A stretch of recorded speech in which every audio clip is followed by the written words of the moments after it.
All right, folks, we are going to get started. Welcome, welcome, welcome, everybody, to this special lunchtime edition of the DC Scrum User Group. As always, we are here to connect, share, and learn about all things Agile and Scrum. I'm going to keep the announcements today very brief, and we'll get started shortly. I'm Fadi Stefan. I'm your co-host for today, and I'm here representing Kaizen Co., which is one of our sponsors. Excella is also our other sponsor. We thank our sponsors for making these events possible. If you're interested in Agile training or in Agile coaching, please reach out to me and we'll be happy to see if we can assist you. One announcement for today, on October 19th is going to be our next event. That's on our regularly scheduled third Monday of the month with one change. This month, we will do our networking session after the event. Usually we have a networking session, then we have our talk. On the 19th, we're going to start our talk at 5 p.m. and it's going to go till about 6:15, 6:30. And then at 6:30, if we want to network, we can stick around and network. Our speaker on the 19th is going to be Eric Bueller, the author of Accelerated Change, and he is going to be giving a talk about enterprise agility and accelerated change. That is on October 19th. Hope you can join us then. All right, so for today, I am so happy that Sohrab Salimi can join us all the way from Germany. Sohrab is the founder and managing partner of Scrum Academy, focusing on the German-speaking market as well as the Middle East. He is a certified Scrum Trainer, and he has helped many organizations, primarily in the automotive, banking, as well as insurance industries, go through their agile transformation and establish a foundation for innovation. I'm going to let Sohrab tell us more about himself and about today's talk, which apparently we don't know, we never did, and we never will. So I'm not sure what he's going to be talking about. But let's give a big hand for Sohrab. Thank you, Sohrab, for joining us. All right, thanks, Fadi. Thanks, Fadi, for inviting me. It's a pleasure. I mean, this coronavirus crisis, this pandemic has a lot of downsides. One of the upsides is that I see people connecting more than they used to before. I've been invited to speak at various events, user groups that normally I would never attend because I'm based in Germany and those user groups are in the US, in Korea, or wherever. And at the same time, I get to engage with clients that are all over the place. So there are some upsides to any crisis, I think. So today's topic, let me quickly share my screen and then we'll find out what I will be talking about. Well, actually, what Fadi just mentioned is actually the title of the talk. So it was not like keeping the title of the talk a secret. This is the title. I'm going to test this hypothesis with you, or this thesis that I came up with, which is we don't know, we never did, and we never will, to describe a bit of the uncertainties that we face as human beings out there in the environment that we're working and living in. And I will walk you through a chain of thought that I've been dealing with for many, many years. And hopefully, maybe this can inspire you. Maybe you take some insights from that. I will most likely not be speaking for a full hour. I will be conscious of your time. I think for most of you, it's lunch break. So I hope you're doing a wise investment with your lunch break and listening to this talk. And most probably I will be done after like 30, maybe 35 minutes. And then we have a bit of time for Q&A, or you can get back to work a bit earlier than expected. So a few words about myself. Fadi already mentioned most of the things. The most important thing he didn't mention, I'm married and I have 3 little kids, which give me a lot of joy and sometimes also a lot of pain. I didn't sleep well this week as an example, but I think I'm complaining on a very high level. I am the founder and CEO of Scrum Academy, as Fadi already mentioned. I am a certified agile leadership educator with the Scrum Alliance, a certified Scrum Trainer, and I'm also a strategizer coach. By background, this is a bit of the unusual thing. Compared to most people in this field of agile, especially agile product development, I'm neither from project management nor from software development. My academical background is in medicine. I graduated as a medical doctor from University in Aachen in Germany. Did some stays in the US, worked at the University of Minnesota in a healthcare facility there. And, but I never started, actually, after graduating, I never worked as a doctor. I joined Bain & Company as a management consultant.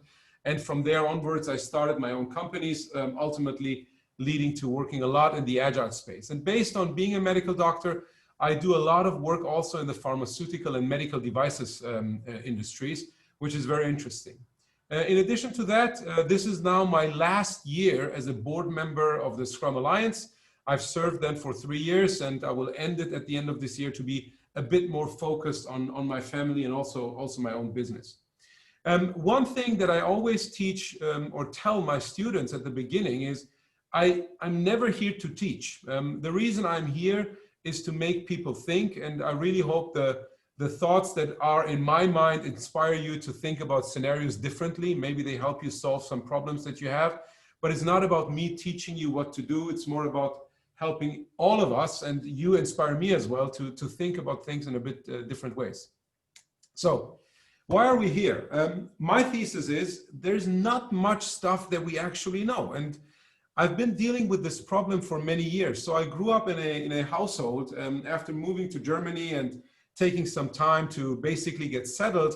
My parents ultimately ended up having a house with a lot of books in it. So I always was surrounded by a lot of books, and most of those books were from great philosophers. And this resulted in my father and myself having, it was especially my father, having a lot of conversations about philosophy, about why we as human beings exist. And he never tried to force his own opinions on me. He much rather tried to help me think about things differently. So basically the same thing that I'm trying to do right now. And I came across one philosopher, and his name was Rene Descartes. And I'm not sure to what extent you are familiar with Rene Descartes, but he was one of those big existentialists. And what the question that drove him was like, how do I even know that I exist?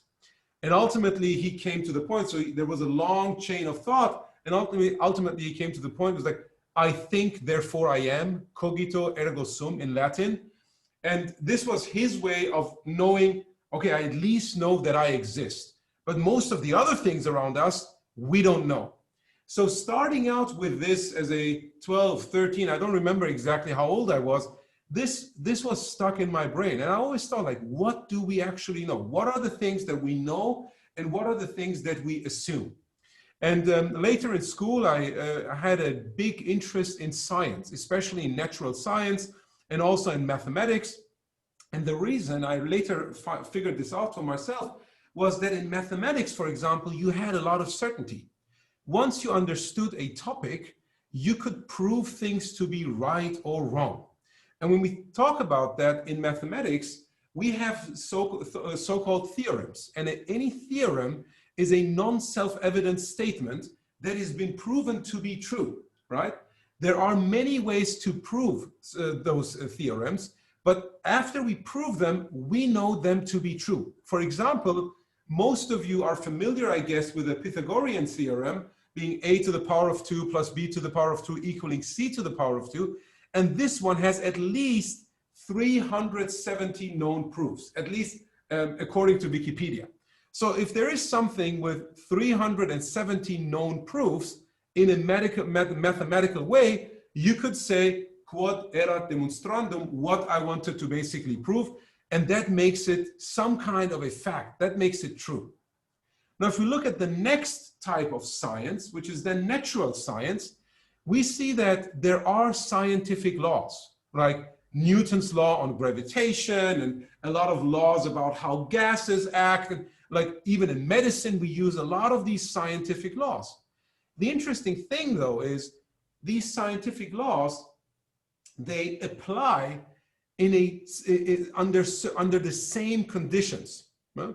So they always apply under the same conditions. You can't easily state that they are just true, right?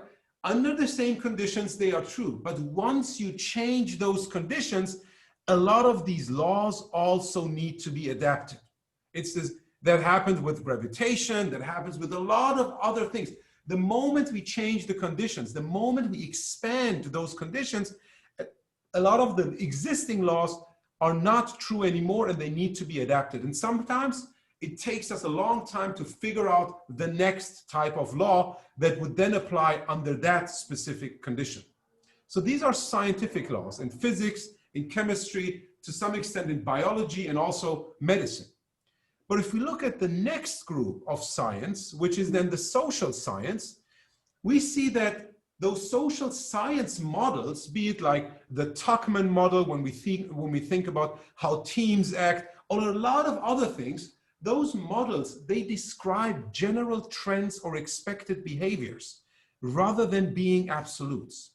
So when we think about leadership or management or however you want to call it, or like how we work within a group, within an organization, we take a lot of these social science models and we look at them as something that is true.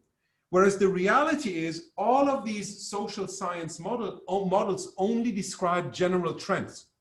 And in many cases, they describe averages, right?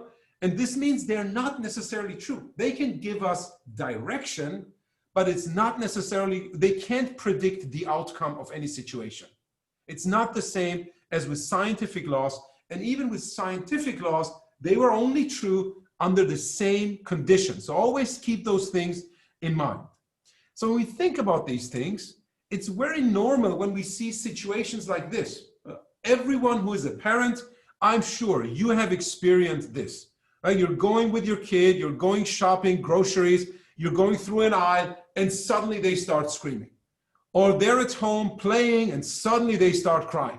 So, and you don't really know what caused them to do this. And even worse, you don't really know what to do in order to stop this. Well, sometimes it's pretty simple. You buy them the chocolate and they stop. But maybe in the long run, this is not so helpful, right? So if you think about the long term and you try to be a bit more strict as a parent, then you're like, okay, so what do I do right now? How do I make this kid stop crying? Or maybe you've seen situations like this, where you try to put your kids to sleep, and I've dealt with this for the past 8 years, and then it works for 2 or 3 days, and you're like, yes, we managed this, it's done. And then the next day it doesn't work anymore. And the kid again needs to get a bit more like body contact, needs to maybe sleep on your tummy, which means you can sleep. So the next morning you are pretty tired.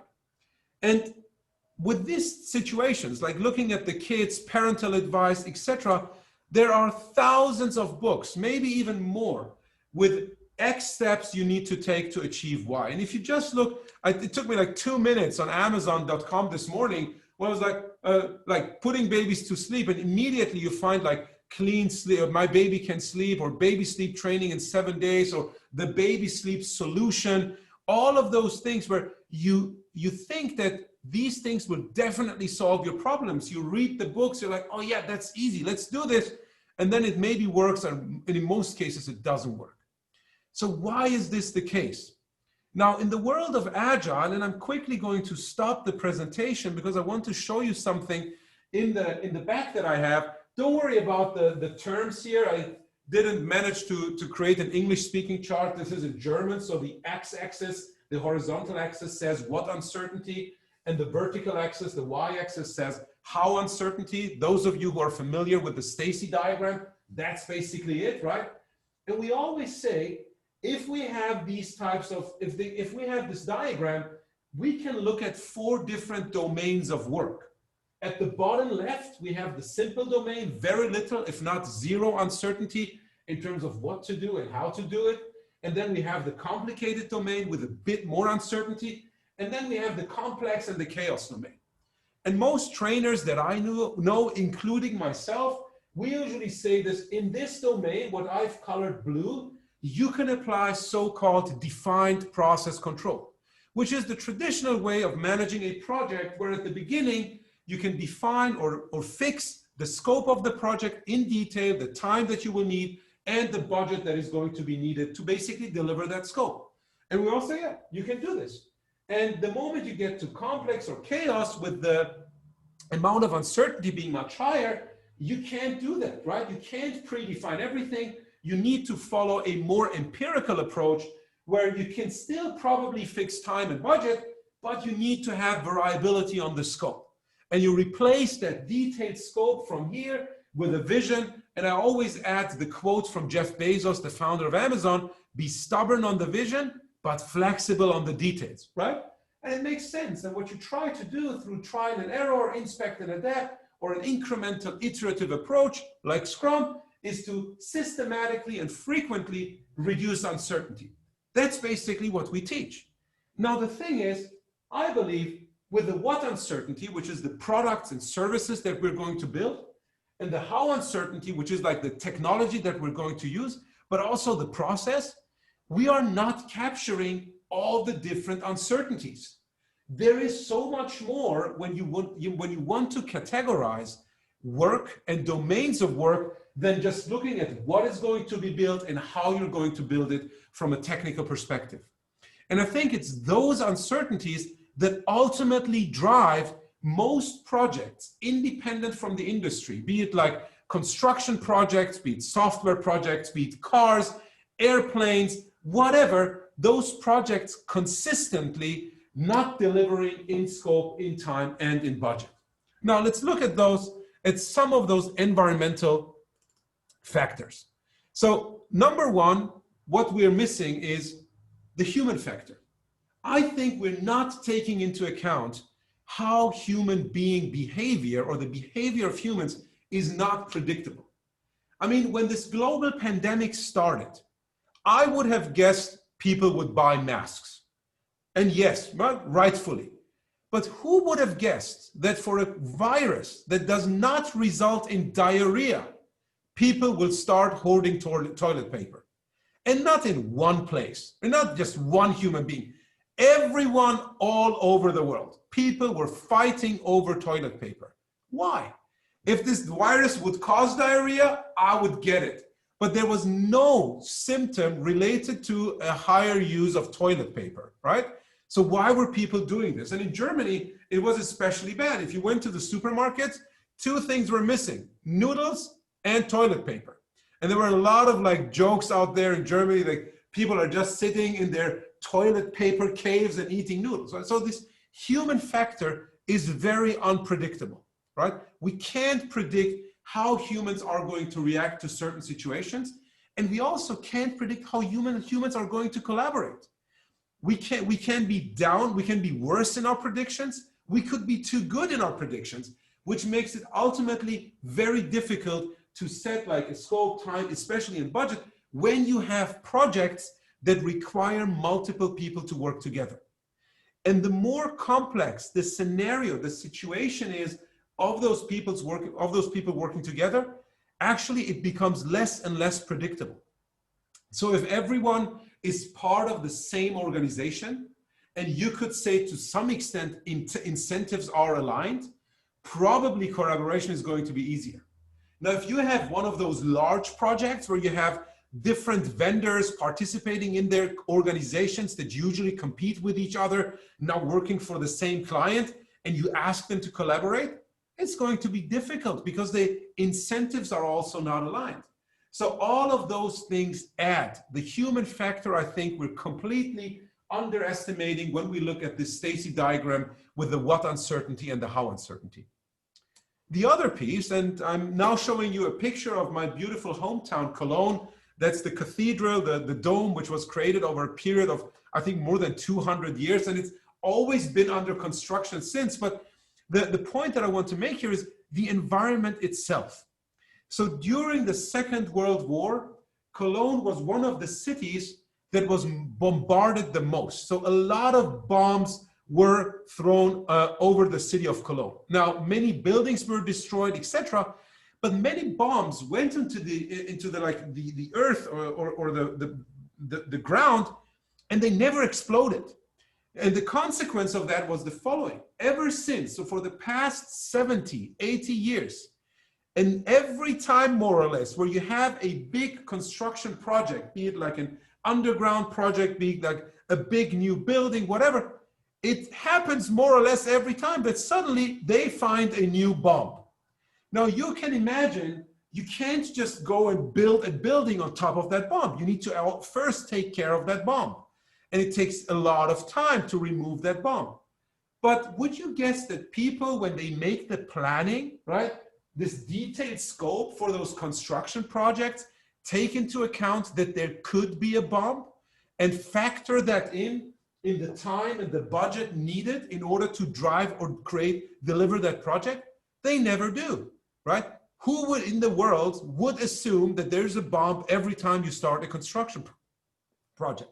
So those environmental factors, in addition to the human factor, they add to the uncertainty. Now, when we think about all of that, we have the uncertainty in terms of the products and services we want to deliver. So every time we start an innovation project, most likely there is some type of uncertainty. We have the uncertainty in terms of the technologies that we're going to use. Even if those are technologies that we have worked for or worked with before, putting them in use for a new product, there is some uncertainty. But I think the biggest uncertainty are the environmental factors and the human factors. The more the team needs to collaborate, the bigger the uncertainty, and I think the bigger or the worse our predictability in terms of the future. Now, why is this important? I think two things we need to take into account. One is we should cut ourselves some slack. It is okay to be wrong, right? We see this right now in politicians, and fortunately, I don't want to comment on the US situation because I know there's like a lot of division going on, but if you look at Germany, we have a PhD in physics running our country, running our government, Angela Merkel. And she's a scientist. So based on her education, she gets it, right? And immediately from the start of the pandemic, she moved into a very empirical approach. She started to tell everyone, we need to look at things week by week and then make proper adjustments. And sometimes the decisions they took this week turned out to be wrong 2 weeks later.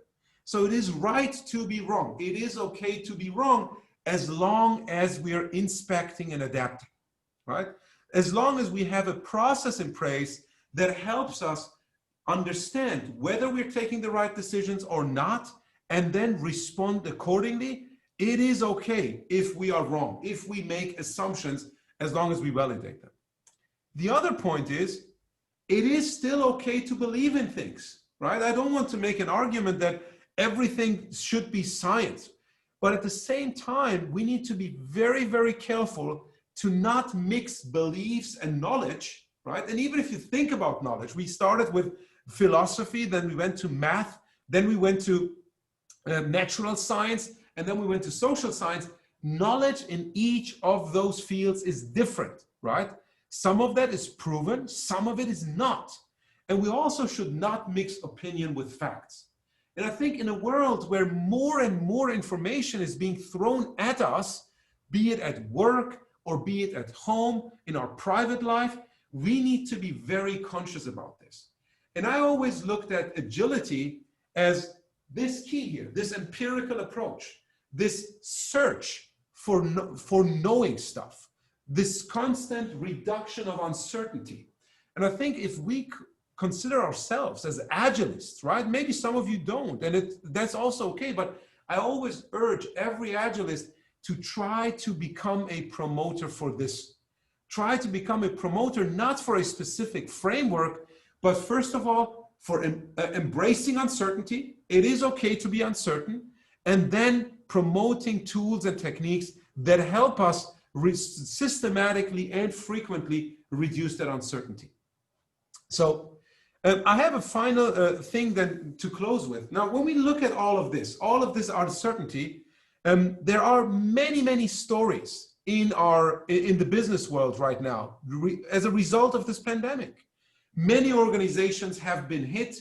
My own training company, we have been hit. Many of our customers, where we used to do a lot of in-house trainings, suddenly due to budget constraints, due to not wanting on-site trainings, but also not wanting to move to like pure online trainings, stopped working with us, or at least put everything on hold. Like a lot of people, restaurants, etc., have been impacted. very few companies have been impacted the same way as organizations in the travel industry. And I recently heard a podcast interview with Brian Chesky, the founder and CEO of Airbnb, actually co-founder. So he founded the company with 2 other people. Now, he was talking about Airbnb suddenly losing 80 to 90% of their revenue from one day to the other. Imagine your business, and some of you maybe don't even have to imagine because you've been in that position. I don't know. Fortunately, this was not the case for us, but for Airbnb, this was the case. Now, suddenly you're like one of the hottest startups in the world. You're about to go public. You're about to like fill out everything with regards to getting publicly listed. And then this pandemic hits and your revenues go down 80 to 90%. You are by definition in this chaos domain. And what they described, how they responded to this, was really taking a pure agile approach. They don't use the term, but it's a very empirical approach where you take one step and then evaluate whether we went in the right direction or not. Then you take the next step, then you take the next step, then you take the next step. And step by step by step, you figure out, and sometimes you take wrong turns. And that's okay as long as you act with humility, right? So you give yourself the right to be wrong and then adjust accordingly. Anyone who is interested in hearing his story, he can tell it much better than I can do. I'm more than happy to share that the link to that podcast episode. I think in the meantime, he has been on multiple podcasts, so maybe you've had already the chance to hear him speak about how Airbnb dealt with the scenario, but it is a great example of how an organization dealt with enormous amounts of uncertainty. So 2 more things before I close. 2 quotes that I really like, and maybe they also, I just leave you with them. One is from Picasso, where he was asked, how long did it take to become a master of your craft? And he responded, first of all, I'm not a master yet, but so far it took me a lifetime. And why do I share this? I think all of us being leaders in various situations, if you're leading yourself, if you're leading a team, if you're leading an organization, if you're leading a project, or if you're leading a change within a company or within society, all of us need to be aware of the fact that we can't be perfect in leading. At the same time, we can't stop working on ourselves. So as long as we're constantly learning, and I mean, the fact that you're here probably shows that you're interested in learning, and I think we're going to be fine overall, but we need to constantly do this. And it's hard. I'm doing this constantly myself, challenging my assumptions to figure out like what could be the next step for my personal growth, and next step for my organization to grow. And the last one is, doing all of that, we should not forget that we also have a responsibility in all of our societies. Probably every single one of us that is in this call is much better off than most people on the planet.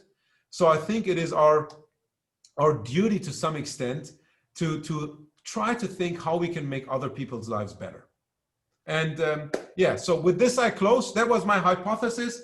We don't know, we never did, we never will, because we can't account for the human factor and for the environmental factors, in addition to the processes and also the products that we're building.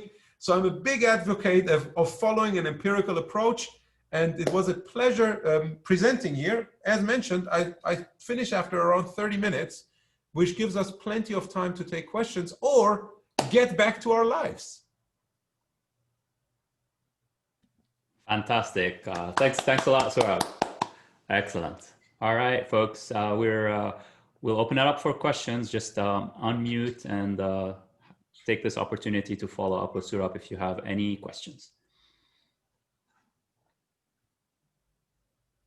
I don't have a question, but when you were making that presentation, I was thinking you were actually describing a philosophy of life, not just for work. It was very nice. It was very good. Thank you. Thank you, Shekar.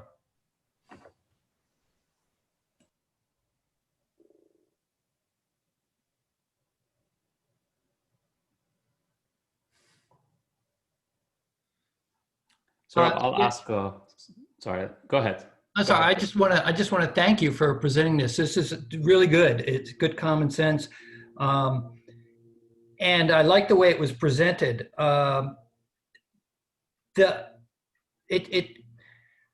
So when you go into environments where, say, management doesn't quite understand this, how do you typically talk through just some of these points to express to them that, you know, if you build a plan all the way out, it's not always going to be fulfilled that way because things will change, the uncertainty? Yeah, so it always depends what kind of a relationship I have with that management team. So if I have the ability or the relationship with them where I can go through to this philosophical stage, I do that. But in most cases where I'm new to an organization, I just start with whatever they know. So I ask them, the last time you created a strategy, when was that? And they're like, oh, maybe 2 years ago. So to what extent did that strategy turn out to be right? And in many cases, they're like, maybe 10 or 20%. Then I ask them, so how much time did you spend creating that strategy? They're like, oh yeah, we hired McKinsey or whatever, right? And we spent that much money and we took that much time. And then for 20% of it turning to be right. So what can we do about this? Is this the first time that this happened? Maybe it's just a one-off, or is this happening systematically? And if you take then the strategy and look at your projects, right? Take a look at all the projects that you've run in the past year. How many of them did come in scope, time, and budget? They're like maybe 10 to 20%. So this seems to be a systematic issue. And then I ask them very open and honest, do you want to address this? If you want to address this, we have a few tools in our bag that could probably help you. But this will always require significant work on your side. The way you lead, the way you structure the org, the way you have KPIs defined in the organization, and also a lot of things on the teams. And if you don't want to do it, that's okay. So what I can do is, again, I don't want to teach you anything, but I want to make you think. So I ask them these questions related to stuff that they're working on. And most management teams that I've been involved with, they're like, you're right. You're right. We've been seeing this and we haven't addressed it. And thanks for addressing it, first of all. And now let us think as a management team to what extent we want to spend time, energy, and potentially money on addressing these issues. And that opens up a foundation for further conversations.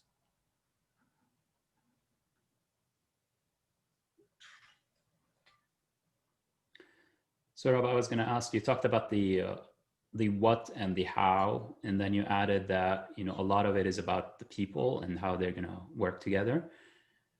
Have you given thought as to how that would be represented on the graph? Yeah, it's so two-dimensional right now. So yeah, you could add a third dimension, which I think makes it difficult to draw. But one of the trainers that I worked with during my own journey to become a certified trainer, Jürgen Hoffmann, or many of you know him as Mentos. He once gave me a quote from Stacy, and I'm not sure if it's right because I heard it from him. And he said, Stacy mentioned that if you look at these two, the moment you add the human dimension, everything is complex. And I think that goes in if that's true, if Stacy really said that, I think it makes a lot of sense, because the moment you add the human dimension, everything goes into here, and you need then, by definition, apply a different approach, completely different to what we've been doing. And I think most of the things that we've done as humans, and I'm not going to say none of it has worked, but probably things could have worked much better, right? Even if you look at the history, like for the past 100 years, things could have worked much better if we had applied a bit more of that approach. And I think there are also organizations, so if you look at Jim Collins' work with Good to Great and Great by Choice and all of those, and How the Mighty Fall, when he talks, some of the organizations that he picked, they actually, if you read it, they apply a lot of this empirical approach and also a different type of leadership. There's another book that I recently listened, not read. It's called The Enlightened Capitalist. I forgot the name of the author, but it's amazing because he goes back 200, 300 years ago and talks about people that used to own companies or used to run companies, and they applied back then a lot of the values and principles that we talk about today in the agile community. And those companies had tremendous results, but due to us as human beings being, for example, greedy and not wanting to deal with uncertainty and all of those things, many of those people had to leave their companies or were fired as managers because the stakeholders, the shareholders thought if we apply a bit more rigid processes, we could even like get more profits out. And then all of those companies somehow went bankrupt. So there's a lot of literature around this topic, and that goes back many years. So it's not a new invention. So taking this human factor into account, I think, becomes more and more relevant, especially because more and more stuff is based on humans working together, right? It's not the industrial economy anymore. It's a creative economy, which means we need to put our brains together, come up with great ideas, write great code, or create great products. So this human factor becomes exponentially more important than I think ever was. Excellent, thank you.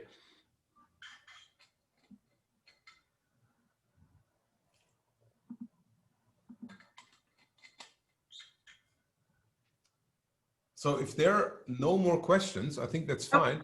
I have a question. Oh yeah, go ahead, Diana. Yeah, so what do you see as the difference in the agile approach between complex and chaos? I've heard a little bit about this Sinafin framework, this simple, complicated, complex, chaos. And what I've most heard is that agile's really works in the space of complex. And then like maybe Kanban is complicated.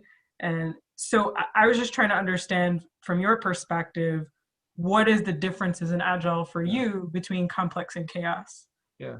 So if you look at the Canadian framework, or Sinafin as you mentioned, in complex, it says probe, test, response, right?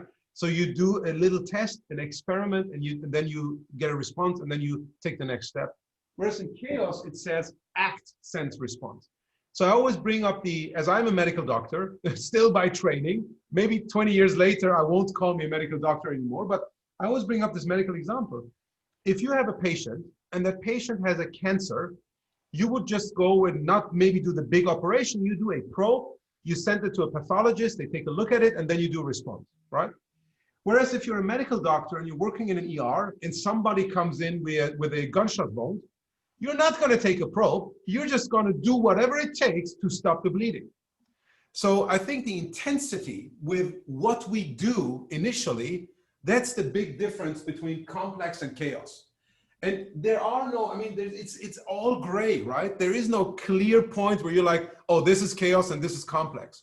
But I think those are the judgment calls where you're like, no, now we need to take a bigger leap, right? A bigger action rather than thinking about an experiment. And in the world of business, my guess is that in most cases, we don't really have that chaos.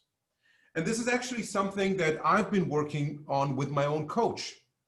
So when this pandemic hit, a lot of my habits came back. And I was trained as a medical doctor to be able to act immediately. So this emergency room situation, I've been in those many, many times. So they're like basically blood and flesh. I have them. So what did I do? I immediately changed the strategy of my organization without even consulting my team, right? I didn't even take a day or two to talk to my team, get their input, maybe do a bit of experimentation around things. And I think in the business situation, it would have been absolutely okay if I take a day or two. Nobody would have died. So I think in most cases, when we think about businesses that we're working with, we don't have this chaos situation that often. We much more often have complex, and that's why I draw it as the biggest one. So having this experimentation mindset is, I think, very helpful in those situations. Does it help, Diana? Yeah, I really like the clarification of the timeline and that how big complex is. So basically saying, oh, you could spend 4 weeks or 2 weeks, interacting with your team, but you might think you're in chaos, but really you still have 2 days to kind of still be in that complex stage. But chaos is really like emergency room, gunshot wound, firefighting. My kid just fell off the step and she scraped her face. I need to react immediately and not consult my husband. Yes. Yeah. Thank you. Yeah, you're welcome. And if you're interested to learn more about this, Jim added a link in the chat, a link to a video. So if you want to learn more about the framework, you can catch that video. Thanks, Jim. So Fadi, you're recording the session, right? Yes. Yeah, so it will be made available to everyone. And if you want, I can also send you the PDF of my slides. That would be anybody wants, I mean, it's mostly just pictures, but if you're still, I would share them with you and you can distribute if people are interested. We usually post the video along with the slides after the talk. All right, last call. Any more questions for Sohrab? Not a question, but sort of like a comment. By the way, I loved the session. My mind has been busy though, trying to sort of link some of this stuff to sort of like the idea of entropy and how systems tend to go to chaos with time, just natural. So trying to find a link between what you were talking about, like how uncertainty exists and it will always exist and it will actually increase with time. Yeah. So, I mean, I'm not very familiar with that theory, but I think, so there's this saying, the more I know that I don't know. And maybe that's it, right? The more time you spend within a system, the more you realize that the broader your system thinking becomes, the more you realize how complex this actually is. So you approach things differently. And probably that's the link, right? The more knowledge we accumulate, the more we actually understand that we don't really know. And therefore we are then more open to, and I'm not saying this to make us feel stupid as humans, right? I'm saying this to make us embrace processes and approaches that help us create more knowledge faster, right? And don't be in that situation where we have false certainty, because that puts all of us in a bad situation. If you're a product owner building a product and you give your stakeholders false certainty, they're not going to trust you. But if you're a Scrum Master and you're giving your team false certainty, they're not going to trust you. So in order to make that human component work, right, going to Patrick Lencioni's work, trust is essential. And I think we get there by being transparent also about the things that we don't know, as long as we have a process in place that helps us reduce that uncertainty. So maybe that's the link, I'm not sure. Maybe we should link up again and have a deeper conversation around this. Yeah, I would like that. Thank you. You're welcome. All right. Thanks a lot, everybody, for joining. Remember, our next event is going to be on October 19 at 5 p.m. We're going to have the talk first, and then afterwards, we'll have an opportunity to kind of network and connect. Once again, thanks a lot, Sohrab. I'm so glad you were able to join us, and thank you all for joining us on this new lunchtime series of the DC Scrum User Group. Thanks, Sohrab. Thanks, Fadi. Thank you. I like the Thank you, everyone, for participating. Have a great day and a great weekend. Take care, everyone.